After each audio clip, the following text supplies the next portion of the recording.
Hold on. Alright, I'm recording. 3, 2.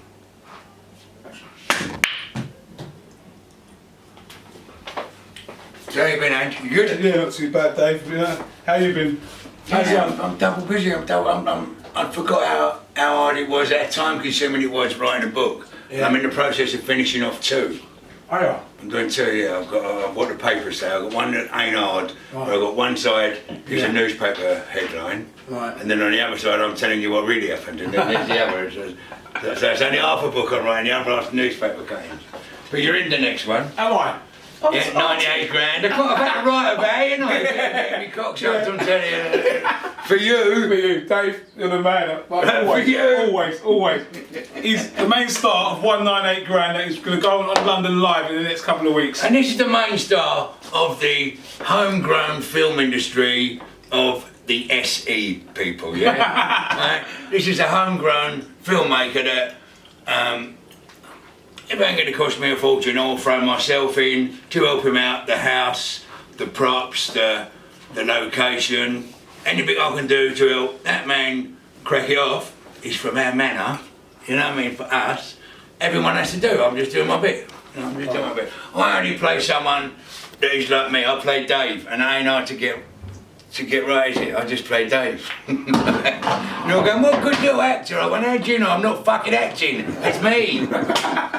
Now, to be fair, Dave Courtney was ledge in 198 grand.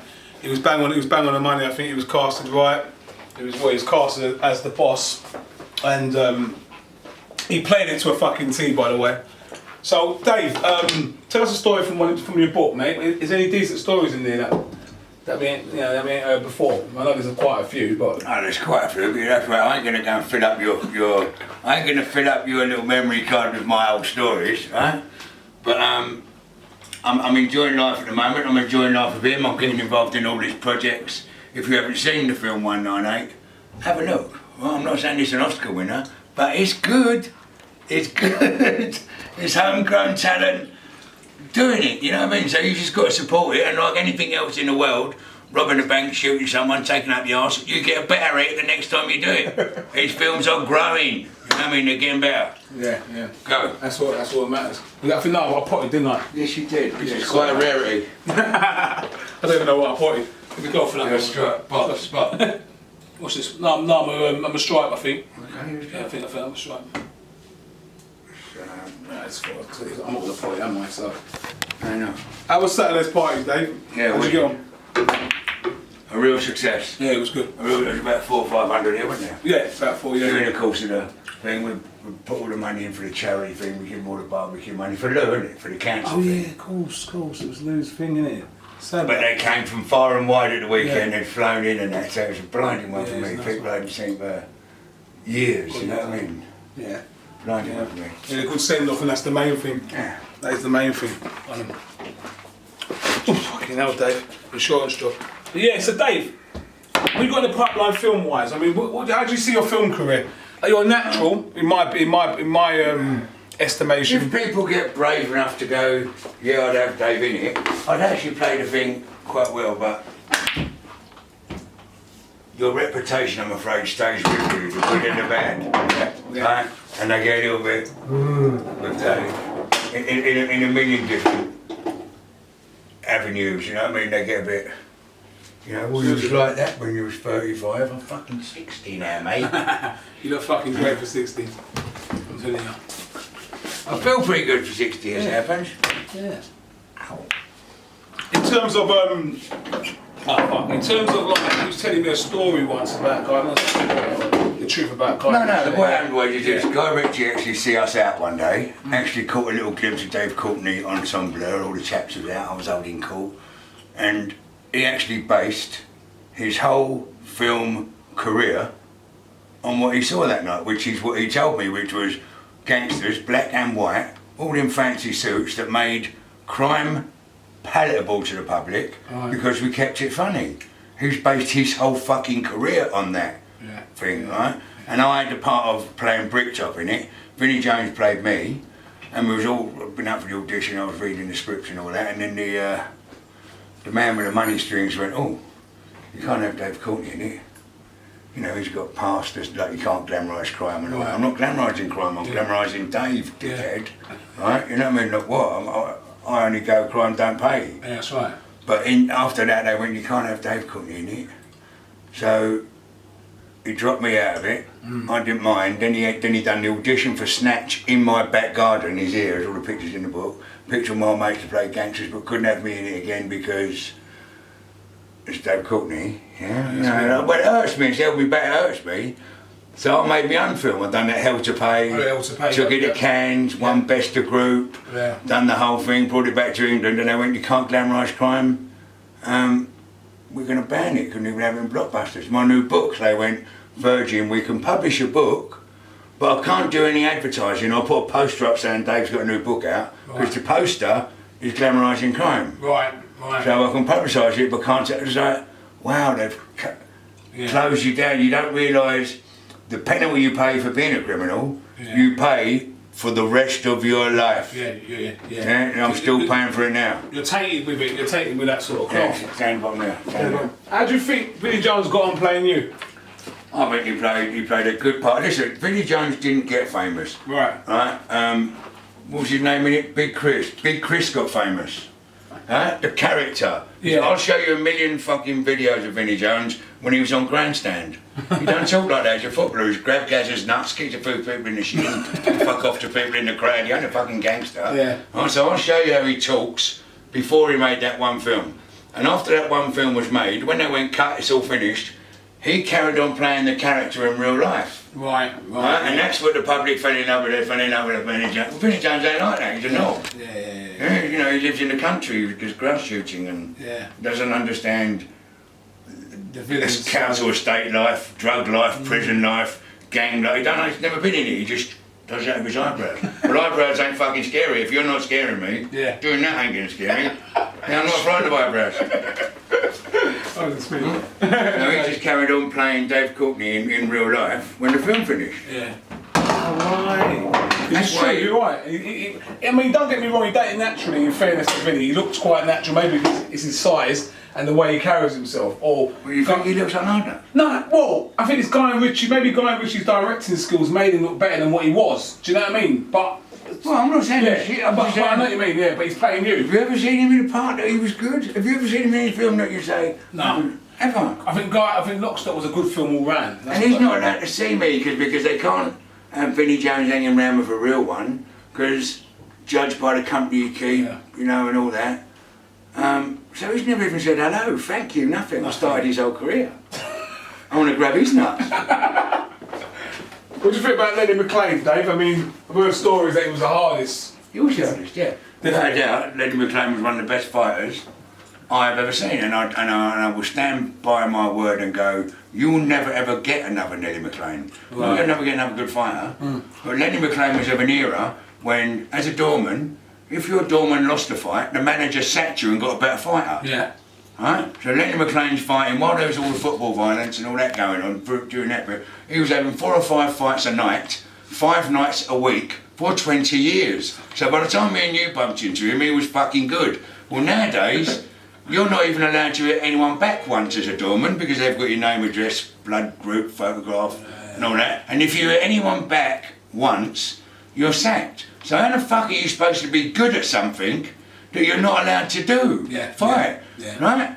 No, you couldn't go not box for 6 months and then come back and box. You could not play football for 6 months. Huh? And if you ain't fought for 6 months, by the time you do fight, you're not as good. How are you supposed to be good at something you're not allowed to practice? Practice, yeah, absolutely. It's fucking stupid. And Lenny Mclean fought and practiced all day, every day. Yeah, he was on it. Right, so you ain't never got anyone else in the world that's allowed to do that now. Yeah. So that was the hardest man, and you'll never get a better one. Everyone tells me about him. Everyone says. I sparred with Lenny Mclean, you know. Did you? Oh, this is one of my big moments. Listen to this, I'll tell you. This is one of my big boxing moments. I was training at Tom Beckett, and he came in for sparring one morning, big massive thing of it, Lenny Mclean, wow, you know, when he's 20 something. So he's going, where's my sparring partner? My sparring partner ain't turned up. And he went, old fancy spar with me. So I'm like, wow, I could spar with Lenny Mclean. I mean, even if I get a little smack on the chin, it's worth doing. Yeah, of course. You understand what I mean? I said, do I spar with you? He went, oh, I said, you're a bit small, but I'll have two of you. And I love that being funny. Yeah. So I'm thinking, I ain't really going to get hurt sparring. And boxing is like, there's different styles of fighting, like different styles of football. You'll get the long ball game, or you'll get the dribbling game, or you'll get the pretty game, or you'll get the hard game. You know, it's different style of fighting. You get the Nigel Benn who don't mind getting it as long as it gets your one in. You'll get the Eubanks that wants to hit you and not get it. You'll get the footballer who's going to rip his shot off and go, ah, and jump into 10,000. You'll get the class stylist, you'll get the Bruce Lee with the whoosh and all that. You'll do different things, and I'd never seen this one before. We got in the ring, he went ding ding, and before I made a step forward, he just went, whoa! I was like, oh, and he just ran across the ring, went like that to me, I went like that, he smashed that hand smashed that hand, and I smashed myself in the mouth, knocked myself out, just smash! And I woke up with smelling salts, and I lasted 17 seconds with Lenny Mclean, and 10 of them was a count on 17 seconds. 7 seconds. My claim to fame, I'm a fighter, mate. I hope I hurt his hand. Talk about fucking hell. My go. Yeah. So what about the Krays, Dave? What about them? In terms of doing their funeral and stuff. Funny enough, I was watching a couple of bits and pieces on it the other day. Cause I was just checking out London Live. The biggest day of my life, most probably. It was the worst mistake of my life doing the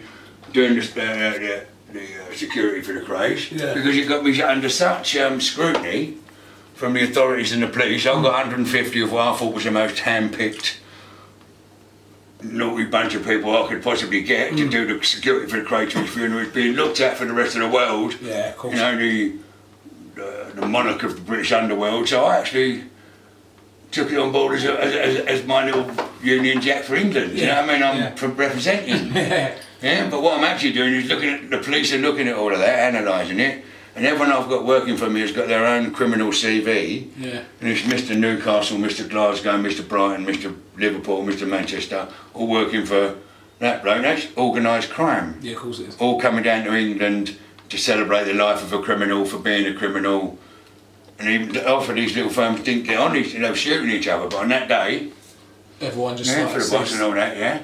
But it made me look like number one, the heir to the throne in the morning. I'm like, fuck, I buried him, I didn't kill him. You know what I mean? I've done the security for it. I know that the Americans are looking, if John Gotti died and done the procession, we'd watch it. They're watching it. So instead of criminals being in the shadows, low-key car, collar up, I was standing there like that. And the police just went, ah! And that was it. Shut him down. Dave Courtney's the gangster of all gangsters. Shut him down. He's one of the gangsters of all gangsters. He's going to court dressed as a clown and punching the copper in the face. I got not guilty at the Old Bailey and the policeman got 5 years in my last trial. Google that motherfucker. So they really like me. And then getting associated with the Krays, it just made a very big stop that. So laws came out. You can't glamorise crime, you can't glorify crime, you can't employ anyone that's been in prison, you can't. So it just crucified it for me. Even if I bring a book out, they're not allowed to advertise it in the books. Yeah. I'm not going, woe is me, I asked for it. Yeah. Right? But you pay very dearly for a long, long time when you're naughty, right? And today is not the time to be a criminal, please believe me. You're not pitting your wits against the Sherlock Holmes policeman no more. You're trying to beat technology. Yeah. And taking pictures of you from the moon. And your phone says where you are and you can't be a criminal no more. Don't do it. That's why they're building 30 new prisons. They're waiting for you. Yeah, fucking tell me about it. Now, what you got to do is become an actor.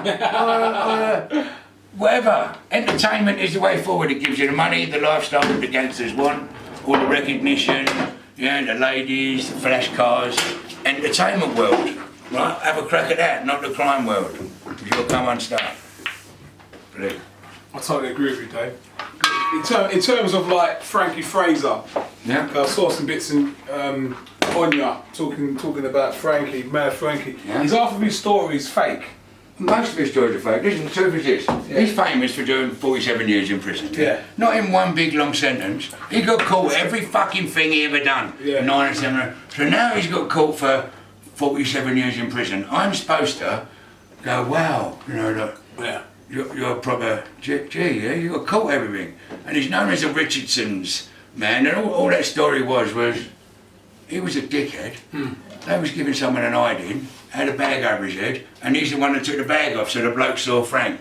Right. And he said in court, the pain I had felt like Frankie Fraser was pulling my teeth out with pliers. Okay. He didn't pull his teeth out with pliers, he said it felt like. So when he actually got nicked for it, he got famous for Frankie Fraser, the Richardson's torturer. Well, he couldn't be the torturer, he was in prison for 47 years. He didn't do fuck all till he was 16, so that's 16 years gone. The next 47 he's in prison, so I don't know what time he actually had to do anything naughty, but the Richardsons didn't mind it being known that they had a torturer, this little Frank. And Frank didn't mind being associated with the Richardsons, even though they wouldn't be associated with him, because he's in prison all the time. So the reputation grew, but it was absolute bollocks. He didn't have to see the Richardsons didn't have to see him, he's in prison. So it suited both of them. The myth, he's actually a dickhead. I won't be allowed to say he's a dickhead if he actually was anything like what he's saying he is. I'm just trying to teach you a bit of history. He didn't pull anyone's teeth out of pliers, he was a tiny little midget dickhead. He's a dickhead. And I'm supposed to go, when I married a Jamaican, and I'm afraid he's the age that racism comes a little bit more easy to them. I never saw him before. I married a Jamaican and that made him hate my guts. And so, where everything else I had to wipe my mouth because it was politically correct and look after the elders. That bit. Yeah. So I just give it to him, kicked his fucking door down, couldn't get him because he's 75. You'll break, you little knob. No, he's lovely bloke. I don't invite him to all my parties. I didn't know Frank was like racist, like. Was that bad? He's 80 odd really. He's racist, right? Yeah. From where he's his old school heritage, it's true. I mean, sometimes you forget. Do you know what I mean? So I saw you, do you know what, Dave? You know what I recognise? I recognised you in the Krays movie. The one with the Kemp brothers. Yeah, I was in there. I was there as an advisor with Charlie Krays was in it. And then they put us in it. That was my very first little acting job. I was playing Desmond the Krays, yeah, in the pub. Oh, I did get the bug. I did get the action bug when it first I think I can make it, you know. I think I could be a little bit of a brat. I saw you pulling out the guy, Jack the Hat at the pub. Oh, well, that's fucking Dave Courtney. I had a fringe. Then, I could do that. Yeah. And his guy, he goes, I think there's a bit where she goes, God, fuck off you fucking slag, or something, and he folds the beer over her face, and he pulled him out. But I just thought, wow, didn't even know that. Dave didn't mention that to me. Yeah, I mean another one that comes out next month, I think. It's called Seven. It's a horror film. Oh, fucking hell. Oh my God. It's a horror film. Seven. What's that about, Dave? A possessed school that some kids break into in the 6 weeks holiday. Right. College. And while they broke into the college, they're creeping about in there for the 6 weeks, and all the ghosts come back. Okay. Kill the kids. And I'm the caretaker. They call me Squeaky. I'm the caretaker going around with the barrow and all that. Yeah, it's quite good. I ain't seen it yet. And I've only seen like you film people do. I've only seen the bit I'm in. I've got a film in mind there done as well. I've got a film called 30 and a half hours to live. Dave, you fucking, and you know what? This came, it's a horror film, but on that. But you love this one, fucking right up your fucking street, Dave. And it's not like the usual stuff. 198 grand was like a warm up. Yeah, it was a warm up. That's what I said earlier. Yeah. You have to be getting better at what you are doing, yeah? You're aware you ain't the best in the world yet. Yeah? But you are doing it. You're going to get better. That's just what I said about Lenny Mclean. You're doing it, all of us ain't. You're the ones getting better. Yeah. I'll just make it look good. Yeah. Because I mean, so what do you think about the way it was set up, the set of 198 grand? I mean, I thought you'd done superb. Thanks, man. With what you had. Cheers. It ain't a multi-million-pound film. Yeah, of course it ain't. But you stretched it out to make it look nearly like it might be. You understand what I mean, yeah? And popular little guy, you know what I mean, for a load of different reasons. Yeah. And everyone threw their little bit in to help you, and it's beautiful for someone like me. I'm a community man. I'd love to see that. That's why I done it. Yeah. Of course I do it. You want me to do that? You want me to get shot? Well, I do it. Okay, Andy, shoot me in the head. You know, right. Yeah. And now I'm watching everyone else do it for you. It was nice for me. That's what. And that scene was alright, innit? When you shot it back to where we've done it. It was like bad, didn't it? I'm going to get as excited as you. It was his baby. The film didn't stop being a film. For him, it turned into a fucking person. Right? It actually turned into a person. He went to bed a bit, he woke up. He bored people stupid about it. He gave all his money to it. He borrowed money to give to it. It turned into a person. No, he's right. He's right. I mean, some of